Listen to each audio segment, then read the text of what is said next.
Ensure how to navigate the latest income tax changes for your salary.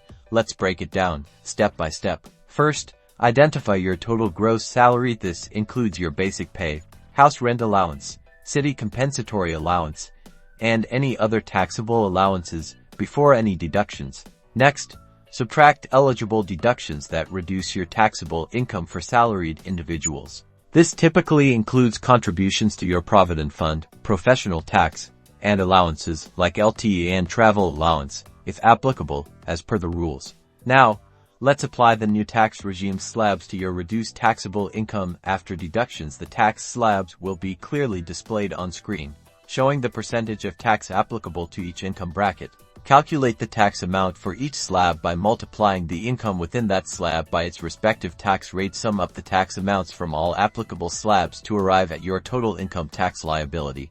Don't forget to consider any applicable exemptions for specific investments or benefits you might have availed of, which can further reduce your final tax payable. This is crucial for accurate calculation.